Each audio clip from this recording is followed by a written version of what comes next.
Assalamualaikum warahmatullahi wabarakatuh. Apa kabar teman-teman? Pada kesempatan kali ini kita akan melanjutkan soal TPA kita atau tes potensi akademik, khususnya silogisme yang kemarin sempat terputus ketika saya buat konten ya, karena adanya azan yang mau lewat, dan insyaallah kita akan lanjut di sini. Perlu teman-teman ketahui, tes TPA di PPG itu tidak sesulit di TIU saat ujian CPNS. Jadi jangan terlalu takut ya. Cukup belajar santai, tidak usah terlalu dipikirkan ya. Perbanyak saja di pedagogi dan mapel teman-teman ya. Kalau bisa diporsikan, kasih TPA 30%, pedagogi dan mapel teman-teman kasih 70% ya. Seperti itu. Kalau yang lain ada TPA, ada tes bakat minat, itu tidak terlalu banyak, tapi memang ada ya, ada. Oke, kita lanjut ke soal yang selanjutnya. Jangan lupa subscribe, like, dan bantu share bagi teman-teman yang baru bergabung ya. Beberapa benda yang bisa meleleh adalah plastik. Semua plastik adalah benda padat ya. Kesimpulan yang tepat adalah A. Hanya plastik yang meleleh merupakan benda padat. B. Benda yang bukan plastik tidak meleleh. C. Benda padat pasti meleleh. D. Beberapa benda padat dapat meleleh. Benda padat dapat memuai. Oke, jadi soal-soal yang saya ambil dari part 1 sampai yang kita bahas sekarang ini adalah part-part yang memang umumnya paling banyak muncul di soal-soal silogisme, baik itu tes CPNS maupun di pedagogi menurut pengalaman saya teman-teman. Jadi yang paling banyak itu yang ada kata beberapa, semua ini yang paling banyak muncul, yang paling banyak didominasi di soal-soal silogisme. Seperti yang saya katakan kemarin, kalau kita menemukan soal yang ada kata semua dan ada beberapa, kita ambil saja yang ada kata beberapanya ya. Jadi kalau kita menggunakan teknik ini sangat sebentar sekali kita bisa temukan jawabannya ya. Coba kita cari mulai dari A, B, C, D sampai E. Itu yang menggunakan kata beberapa hanya option D ya. Coba kita simpan kalau tidak yakin, tapi kalau buru-buru ya tidak perlu lagi dicek kembali ya. Ini sudah fix ya. Karena di sini ada kata semua dan beberapa ya. Coba kita bahas satu-satu, kita lihat. Hanya plastik yang meleleh merupakan benda padat. Hanya plastik yang meleleh merupakan benda padat ya, sangat tidak nyambung ya dengan premis-premis yang ada. Kemudian benda yang bukan plastik tidak meleleh. Katanya benda yang bukan plastik tidak meleleh. Ini juga salah ya. Benda yang bukan plastik katanya tidak meleleh. Dia membuat kesimpulan sendiri ya. Padahal es batu kan bukan benda plastik tapi meleleh. Kalau kita ingin menggunakan logika ya, benda padat pasti meleleh ya. Tidak semua benda padat bisa meleleh. Batu tidak bisa meleleh, besi tidak meleleh. Kemudian ini beberapa benda padat dapat meleleh. Iya, beberapa benda padat dapat meleleh. Benda padat dapat memuai. Tidak ada kata memuai, jangan keluar. Ingat aturan yang pertama, aturan umum silogisme, jangan pernah keluar dari premis-premis yang ada. Jangan membantah dan jangan membuat kesimpulan sendiri ya teman-teman. Semoga dipahami ya. Jadi kalau kita mau cepat, lihat beberapa semua, cari yang beberapa. Oh ternyata hanya satu yang beberapa, maka option yang benar adalah option D. Lanjut saja ke soal berikutnya. Mudah kan? Ya, tanpa harus membaca terlalu banyak. Oke, kita lihat jawabannya ini. Ini ada kata beberapa. pada kedua premis sehingga kesimpulannya harus menggunakan kata beberapa. Ya, ini dia. Kesimpulan dari dua premis tersebut adalah beberapa benda padat dapat meleleh ya. Jadi option yang tepat adalah option D. Kita lanjut ke soal berikutnya. Penderita diabetes dilarang makan makanan yang mengandung kolesterol tinggi. Tahu dan tempe merupakan makanan rendah kolesterol ya. Kesimpulan yang tepat adalah A. Penderita diabetes dilarang makan tahu. B. Penderita diabetes dilarang makan tempe. C. Penderita diabetes dilarang makan tahu dan tempe. D. Penderita diabetes boleh makan tahu dan tempe. E. Penderita diabetes boleh makan tahu tetapi dilarang makan tempe. Seperti itu. Oke, kira-kira yang mana jawabannya teman-teman? Saya yakin teman-teman pasti yang sering latihan pasti tahu ya jawabannya. Ini kalau kita tidak sering latihan membaca soal-soal model seperti ini, kita akan kebingungan dan agak lama baru menemukan jawaban yang kita butuhkan. Tapi kalau sudah terbiasa, sudah terlatih tanpa menggunakan rumus pun, teman-teman langsung mempunyai jawaban teman-teman sendiri atau punya insting ya kayak gitu. Nah, penderita diabetes dilarang makan makanan yang mengandung kolesterol tinggi. Nah, dia hanya dilarang memakan makanan yang mengandung kolesterol tinggi. Tahu dan tempe merupakan makanan rendah kolesterol. Berarti bisa dong tahu dan tempe bisa dimakan ya. Tahu dan tempe bisa dimakan. Kita hanya menggunakan aturan umum saja ya. Jangan keluar dari sini, bisa menebak asal ada keterangan tambahan. Keterangan tambahannya kan tahu dan tempe itu keterangan tambahannya adalah makanan rendah kolesterol. Berarti kita bisa mengambil kesimpulan dari informasi tambahan itu bahwa makanan tahu dan tempe bisa dimakan oleh penderita diabetes. Seperti itu ya. Coba kita lihat, penderita diabetes dilarang makan tahu. Tidak, di premis tidak dikatakan bahwa penderita diabetes dilarang makan tahu ya. Kemudian yang kedua, B, penderita diabetes dilarang makan tempe. Tidak juga ya. Tidak ada kata-kata bahwa penderita diabetes dilarang makan tahu dan tempe. Ya, kemudian penderita diabetes dilarang makan tahu dan tempe. Nah, ini apa? Sama aja nih. Cuma gabungan dari option A dan B. Selanjutnya option D, penderita diabetes boleh makan tahu dan tempe. Nah, ini yang benar. Boleh ya. Boleh makan tahu dan tempe karena dia rendah kolesterol. Yang dilarang kan yang mengandung kolesterol tinggi. Seperti itu. Coba kita lihat yang E, penderita diabetes boleh makan tahu tetapi dilarang makan tempe. Nah, ini juga agak pincang.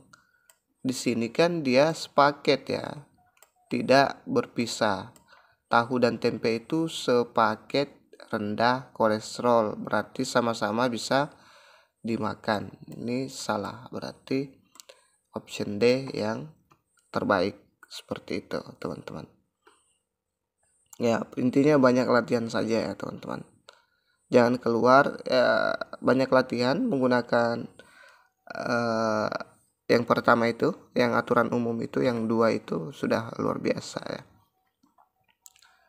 Ini kesimpulan dari dua pernyataan tersebut adalah penderita diabetes boleh makan tahu dan tempe. Oke.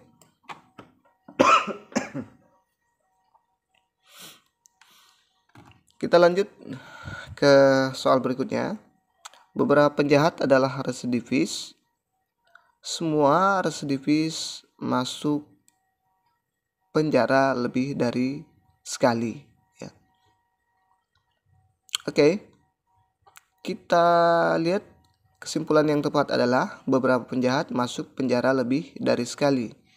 B, semua penjahat masuk penjara lebih dari sekali. C, semua residivis adalah bukan penjahat. D, semua penjahat masuk penjara lebih dari sekali.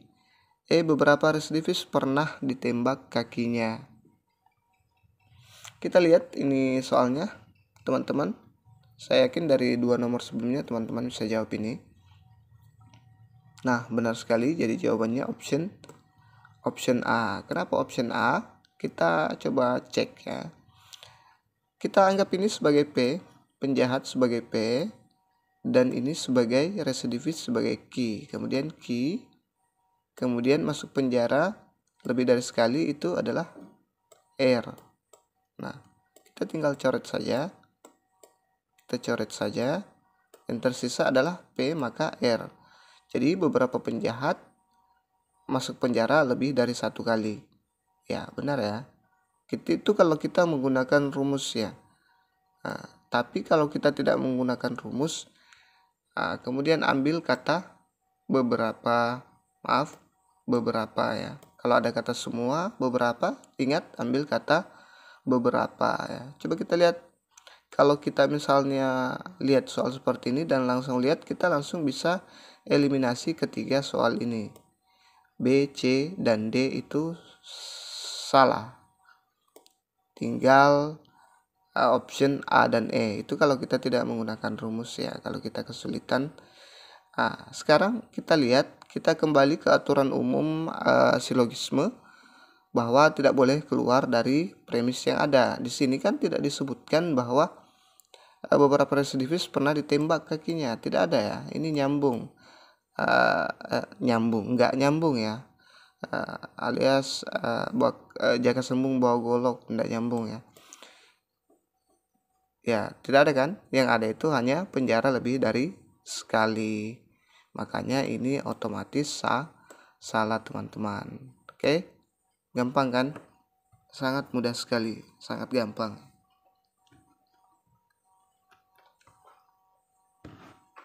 Nah, ini kesimpulan dari 2 premis. Menggunakan kata semua dan beberapa, pasti menggunakan kata beberapa. Jadi kesimpulan yang adalah beberapa penjahat masuk penjara lebih dari sekali.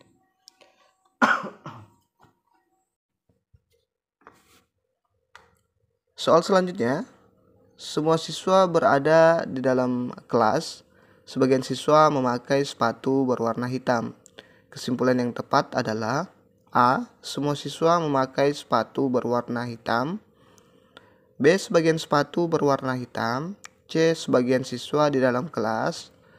D. Sebagian siswa di dalam kelas memakai sepatu berwarna hitam. E. Sebagian siswa di kelas memakai sepatu warna putih. Nah, kira-kira yang mana nih teman-teman? Banyak yang menggunakan kata sebagian ya. Jadi option A kita pastikan sudah salah ya, karena menggunakan kata semua, berarti ini salah. Jadi tinggal 4 ya. Jadi kita lihat sebagian sepatu berwarna hitam.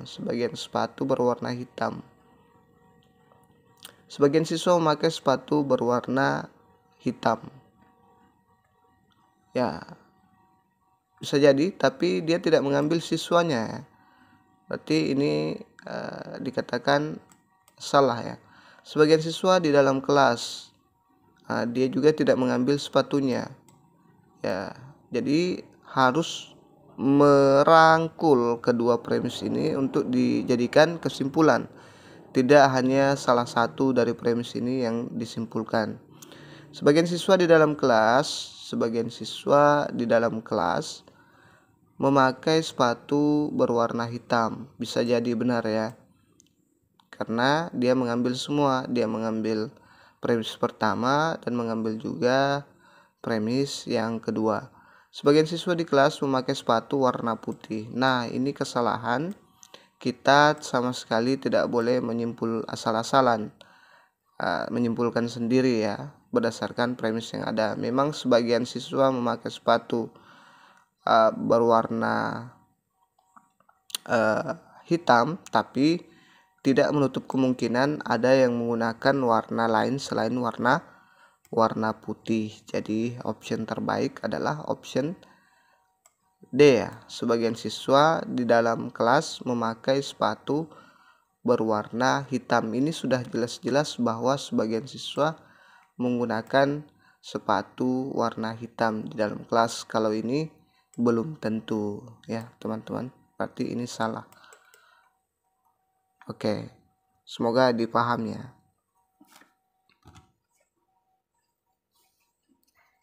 Oke, ini ada soal. A sama dengan B, sebagian B adalah C. Kesimpulan yang tepat adalah A semua adalah C. Semua C adalah A. B sebagian A adalah C. D sebagian semua B adalah C. A dan C benar semua. Kira-kira yang mana jawabannya teman-teman? Nah, kalau kita tidak terbiasa mengerjakan soal yang seperti ini, kita akan bingung. Tapi kalau sudah biasa, kita bisa sangat mudah menjawab. A sama dengan B, sebagian B adalah C. Jadi kalau ada kata seperti ini, kita ambil kata yang sebagian ya. Jadi jawaban yang tepat adalah option C. Sebagian A adalah C. Seperti itu. Karena A sama dengan B, sedangkan B sebagian B adalah C, berarti A juga termasuk sebagian dari C. Kalau kita mau berikan analogi atau gambaran, kita bisa bikin bundaran seperti ini. Ada A ya, A dengan B itu sama di lingkaran ini. Kemudian ada C di sini. Nah, seperti ini. Nih, B, sebagian B adalah C, nih. Dan sebagian A juga adalah C juga, karena mereka sama di lingkaran ini. Mudah-mudahan dipahami ya, teman-teman. Kalau semua A adalah C, berarti ini tidak sama dong, ya. Jadi salah. Kemudian semua C adalah A. Nah, ke sini lagi, tidak sama lagi, ke premis lagi ya. Kemudian semua B adalah C. Nah, ini membantah premis yang ada karena hanya sebagian. Jadi kuncinya ada di premis semua ya. A dan C benar semua, ya, salah. Yang benar itu cuman option C, teman-teman. Oke, itu saja dulu yang sempat saya share.